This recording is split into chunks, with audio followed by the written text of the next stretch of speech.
ஒரு ஜட்ஜி கேட்குறாரு, என்ன முன்னாடியெல்லாம் இந்த கிறிஸ்தவர்கள் இங்கெல்லாம் ரொம்ப டைவர்ஸுக்கெல்லாம் வரமாட்டாங்க, இப்போ கிறிஸ்தவ கல்யாணங்கள் திருமணங்கள் அதிகமாக டைவர்ஸுக்கு வருது, ஏன் உங்கள் சாமியாரெல்லாம் என்ன செய்கிறாங்க?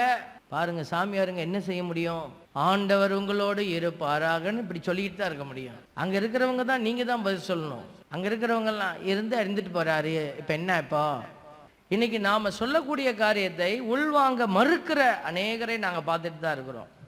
கவுன்சிலிங் வருவாங்க, ஒரு சிலர் உண்மையை புரிஞ்சு கொள்வாங்க, ஒரு சிலர் காலங்கள் கடந்து போயிடுச்சு, டைவர்ஸ் ஆயிடுச்சு ஃபாதர், பட் நீங்கள் பேசும்போது எங்களுக்கு மனசு உறுத்துச்சு, என்ன செய்யறதுன்னு தெரியல அப்படின்னு பேசுவாங்க.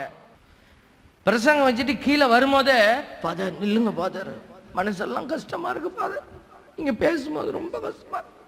இந்த பாறையின் இடுக்கில் விழுந்த விதை என்ன உடனே சொல்லும், அது நீங்க சொல்லும் போது பத்தி எரிஞ்சது ஃபாதர், இப்போ எப்படி இருக்கு?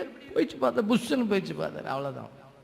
தேவ பிள்ளைகளை, தயவு செய்து உணர்ச்சிகளுக்கு நம்ம இடம் கொடுக்கறது இல்ல, அறிவுக்கு இடம் கொடுத்து ஆண்டவர் என்ன செய்ய சொல்றாருங்கிறத தெரிஞ்சு அதை செய்து அவருக்கு மாற்றி கொடுக்கணும். அதுதான் ஆண்டவர் விரும்புகிற காரியம்.